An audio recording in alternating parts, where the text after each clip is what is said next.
అమ్మాయి ఎలా ఉంది పానకాలు? అమ్మాయి గారికి అమ్మా సొంత బిడ్డ కంటే ఎక్కువగా చూసుకుంటున్నారు. ఏమిట్రా వాడి ఉద్దేశం? అమ్మాయిని వదిలిపెట్టినట్టున్నాడా?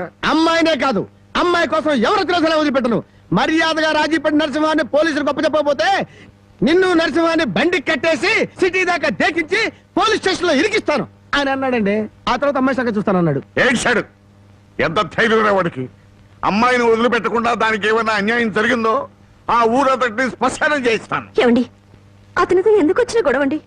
మీ పంతాల వల్ల పౌరుషాల వల్ల పెళ్లి కావాల్సిన పిల్ల బ్రతికి అవుతుందో ఆలోచించారా? ఏంటండి ఇంకా ఆలోచిస్తారు? మీ మేనడికి ఏ ఉరి శిక్ష యావజ్జీవ శిక్ష వేరు కదా. ఒకవేళ జైలుకి వెళ్ళినా ఈ నెలలోనో వచ్చే నెలలోనో తిరిగి వస్తాడు.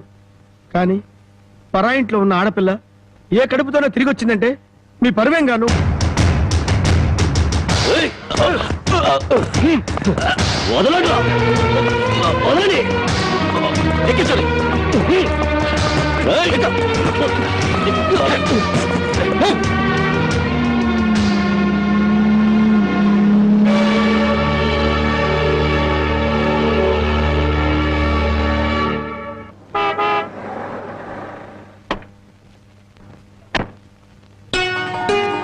నమస్కారం బాబు. రండి బాబు రండి. మీలాంటి పెద్దలు మా ఇంటికి రావడం మా అదృష్టం. మర్యాదలు చాలు, మా అమ్మాయిని మాతో పంపించండి. శ్రావణ శుక్రవారం కదా బాబు, పూజ చేసుకుంటుంది. అమ్మా జానకి, జానకి ఎవరొచ్చారో చూడు.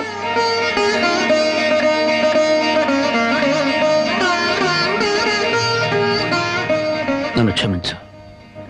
ఒక దుర్మార్గుని జైలు తోయించడానికి నేను దుర్మార్గుని కావాల్సి వచ్చింది.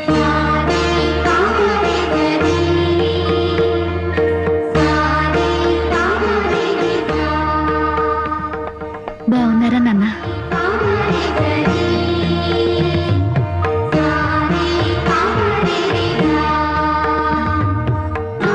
చల్లగా నూరేళ్లు బ్రతికమ్మ.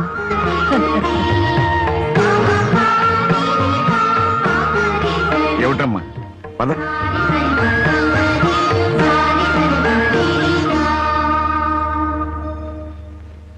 పదమ్మా.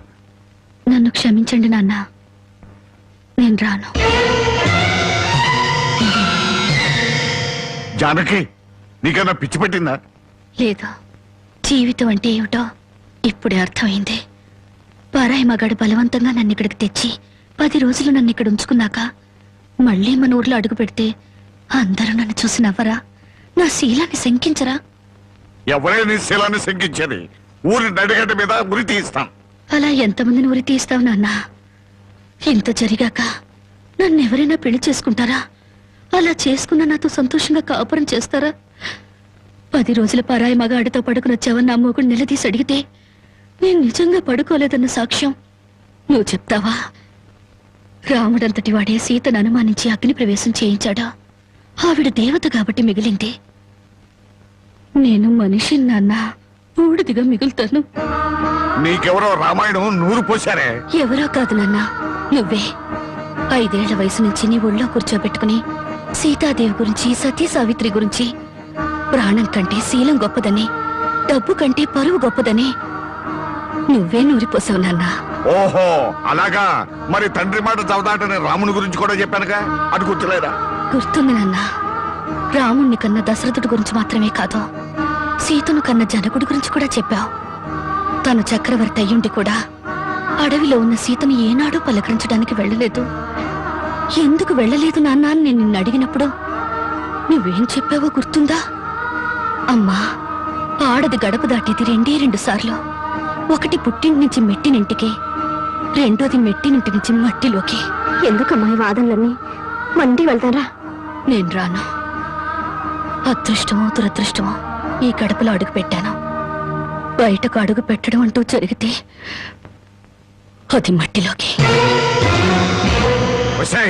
మన ఆస్తులు నగలో కొట్టేయడానికి నీకెవరో చేతపడి చేయించారే? నేను జీవితాన్ని గురించి మాట్లాడుతుంటే మీరు ఆస్తుల గురించి, నగల గురించి మాట్లాడుతున్నారు.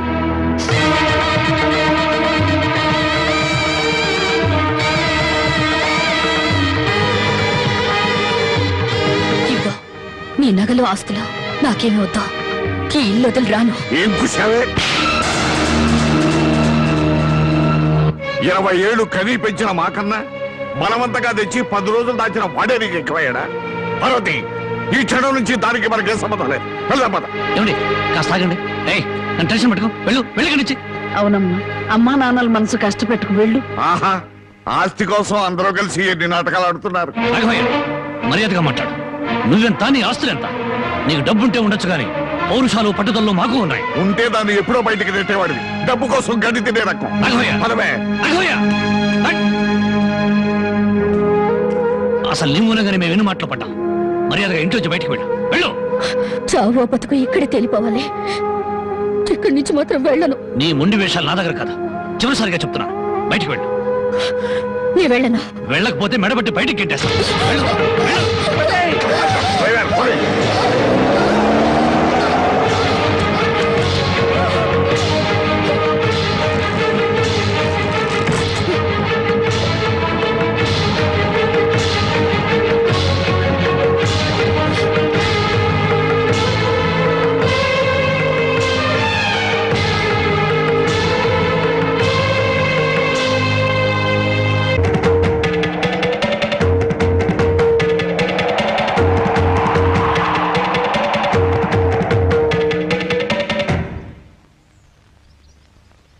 ఈ దేశంలో ఓ ఆడది ఏనాడైతే స్వతంత్రంగా ఇంత ముద్ద తిరగలుగుతుందో ఆనాడే దేశానికి నిజమైన స్వతంత్రం వచ్చిందని గాంధీ గారు చెప్పారు.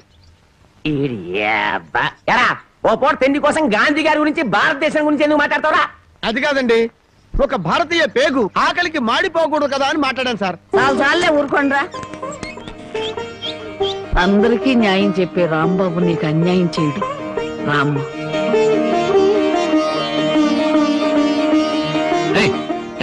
దాన్ని లోపలికి తీసుకొస్తున్నా. పాపం ఆ పిల్ల ఎక్కడికి పోద్దురా? ఏట్లో దుక్కు చస్తుంది, మనకెందుకు? నేను నిన్ను తీసుకొచ్చినందువల్ల నీ జీవితం పాడైపోయిందని ఊళ్ళో వాళ్ళందరూ నిన్ను అనుమానిస్తారని మీ నాన్నతో చెప్పావే. నేను నిన్ను తీసుకొచ్చిన రోజైంది. ఏనాడైనా నిన్ను ముట్టుకుంటానా? కనీసం తప్పుగా కన్నెత్తిన చూసానా? నువ్వు చెప్పవే బామ్మ. ఏమోరా, 24 గంటలు నేను మీ పక్క నుండి చూస్తున్నానా ఏంటి? అంతకంటే దారుణాలే చేసావు. చెప్పుకోవాలంటే నాకు సిగ్గుగా ఉంది. చూసావా బామ్మ, అతని మనసులో నన్ను చేసుకోవాలని లేకపోతే పెళ్ళాన్ని పిలిచినట్టు పిలుస్తాడా? ఏ ఆడపిల్లనైనా రామ్మా బొమ్మ అని పిలిచే మనిషి నన్ను మాత్రం అటు రావే ఇటు రావే అని పిలిచాడా లేదా? దేనికి రమ్మన్నాడో తెలియదు గాని రావే పోవే అని మాత్రం అన్నాడు. నన్ను ఎత్తుకొచ్చిన రోజున నువ్వు పక్కన ఉండగానే ఆయన చేతనే నాకు అన్నం తినిపించాడా లేదా? తినిపించాడు. అది ఆకలితో ఎక్కడ మైకం వస్తుందోనని పసిబిడ్డకు తినిపించాను. అది తప్ప? మరి ఆ రోజు నీ వండి పెట్టిన చేపల కూర మొత్తం తినేసి దీన్ని కట్టుకోబోయేవాడు చాలా అదృష్టవంతుడని ఒక రకంగా చూశాడా లేదా? చూశాడు. ఇప్పటికిప్పుడు కట్టుకున్న పెళ్ళాన్ని పట్టుకున్నట్టు నా చేయి పట్టుకుని బరబరబరా లాక్కెళ్ళారే. ఎందుకు లాక్కెళ్ళినట్టు? ఇలా చేయాల్సిందంతా చేసేసి నేను నిన్ను తాకానా, నేను నిన్ను చూశానా అని అడుగుతున్నారు. ఇలా కన్ను పిల్ల మనసులో ఆశలు రేపేసి ఏమి ఎరగనట్టు మాట్లాడుతున్నారు. నాకు న్యాయం చెప్పేవాళ్ళే లేరా? అడిగేవాళ్ళే లేరా? ఎక్కువగా బాగా ఉంటే ఎత్తి కుదేస్తాం. ఎత్తడాలు కుదేడాలు పెళ్ళయ్యాక చూసుకుందా. ముసల్దానా, గొడవ పెద్దదయ్యేలా ఉంది. ఇప్పుడు మనం ఏం మాట్లాడినా ప్రయోజనం లేదు. వెంటనే పెళ్లికి ఏర్పాట్లు చేసేయి. రాంబాబు, నేను జైలుకి వెళ్తే నా మరదల్ని వదిలిపెడతానని చెప్పి ఇప్పుడు దాని మెళ్ళో తాళి కట్టడానికి తయారయ్యావా? చూస్తారా, దాన్ని చేసుకుని వాడలా బాగుపడతాడో, అదెలా సుఖపడుతుందో నేను చూస్తాను. ఏమిటి దాని పెళ్లికి వెళ్తా ఉంటావా? అవునండి, ఎంత కాదనుకున్నా అది ఇంటి పెద్ద కూతురు. దాని పెళ్లికి వెళ్ళకపోతే ఊళ్ళో నలుగురు ఏమనుకుంటారు? ఎవరేమనుకున్నా నాకు అనవసరమే. పెద్ద కూతురు కదా అని హరిచేతుల్లో అడుగులు వేస్తూ పెంచాను. దాని కళ్ళల్లో నీళ్లు తిరిగినా కళ్ళల్లో ముళ్ళు విరిగినా భరించలేక విలువలు అడిపోయాను. అలాంటిది నా పరువు ప్రతిష్టలను మంట కలిపిన రోజునే అది నా కూతురు కాదనుకున్నాను. ఇప్పుడు నాకున్నదల్లా రెండో కూతురు ఒక్కతే. పెద్దది పెళ్లి కూతురు అయిన మరుక్షణం చచ్చేదాని కింద లెక్క. జ్యోతి, బయటంతా హడావుడిగా ఉంటే నువ్వు ఒక్కదానివే లోపల ఉండిపోయావే? లేదు బామ్మ, అరటిగల తీసుకెళ్దామని. నాకు తెలుసమ్మా నువ్వు పడే బాధ. ఎన్నాళ్ళ నుంచో నువ్వు రాంబాబు మీద మనసు పెంచుకున్నావు. కానీ ఆ భగవంతుడు అనుకోకుండా వాడికి జానకితో ముడిపెట్టాడు. అదంతే బామ్మ, బావ కోసం కన్న తండ్రిని వదులుకున్న ఆ అమ్మాయి ప్రేమ ముందు నా ప్రేమ ఎంత? ఎప్పుడూ గుళ్ళో ఉండే పూజారికి దేవుడు కనిపించడు, వరం ఇవ్వడు. ఎక్కడి నుంచో కేక వేసిన కొంతమందికే దేవుడు కనిపిస్తాడు. అలాగే బావను పొందే భాగ్యం నాకు లేదు బామ్మ.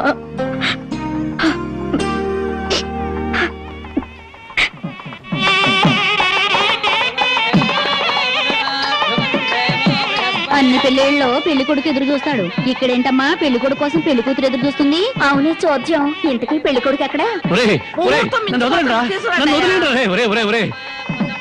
బామ్మ, ప్రతిరోజు పేకాడుకుంటూ సోగ్గాడిలా సంతోషంగా ఉండేవాడిని. ఈ రోజు నాకు పెళ్లి చేసి నా జీవితాన్ని సర్వనాశనం చేయాలని ప్లాన్ చేస్తావా? ఊరుకోవయ్యా, పెద్దవాడిని పట్టుకొని ఇష్టం వచ్చినట్టు మాట్లాడతావు. ఈ పెళ్లి సభ్యంగా జరిగితే మహంకాళికి మేకపోతు కోసిస్తాను మొక్కుందంట. ముక్కుందా? ఆ, ప్రతిసారి ఏదో ఒక ముక్కుపుడి పేరుతో ఊళ్ళో ఉండే మేకపోతలన్నింటినీ ఇలాగే కోయించేసింది ముసలిది. ఇక కోయించడానికి మిగిలింది నువ్వే. పెళ్లి జరగాలి కానీ అదంతసేపా? అయ్య బాబాయ్. ఒరేయ్, ఒరేయ్, నన్ను వదలండి రే, ఒరేయ్, నన్ను వదిలేండి రా, హ్యాపీగా పేకాడుకుంటాను. ఒరేయ్, ఒరేయ్, ఒరేయ్, ఒరేయ్, నన్ను వదలండి రే, ఒరేయ్, ఒరేయ్, వదిలేండి రే, ఒరేయ్, ఒరేయ్, ఒరేయ్, వదిలేండి రా, రే, రే, రే, రే, మరి చిన్న పిల్లగాళ్ళగా. ఒరేయ్, నాకు వద్దురా రే, రే, రే, నాకు అది కష్టాలు రే, వద్దురా రే, వదిలేండి రా, వదిలేండి రా. అదే. అది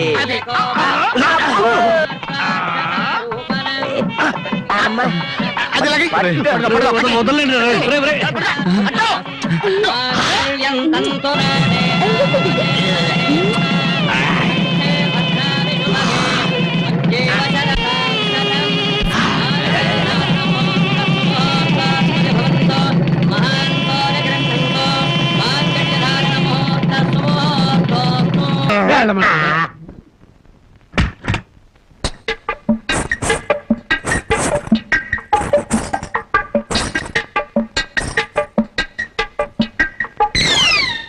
ఏంటి బాబా ఇంత ఆలస్యం? ఏమే, అనుకున్నది సాధించాలని నీ కొళ్ళు పొగరుగా ఉందా? నిన్ను జనక చేసేస్తా. ఏమన్నా చే రా బావా దగ్గరికి. నేను రాను. ఇలాగే మా ఊళ్ళో ఒకటి పెళ్లి చేసుకుని పెళ్ళాన్ని దగ్గరకు రానికపోతే ఊరంతా పెళ్లి కొడుకి గాజులు పువ్వులు పంపారు. ఏయ్, అయితే మీ ఊరెళ్ళి ఆ పంపినోళ్ళ కాళ్ళు చేతులు విరిచేస్తాను. ఏవే, నాతో పెట్టుకోకు. అబ్బా, నువ్వు అలా ఏమీ అంటుంటే అలాగే హత్తుకు పోవాలనిపిస్తుంది. అనిపిస్తుందా? తాకి చూడు ఏం చేస్తాను. ఏం చేస్తావ్? ఒంటి మీద చెయ్యేసి చూడు ఏం చేస్తాను. చేసేదా? ఏయ్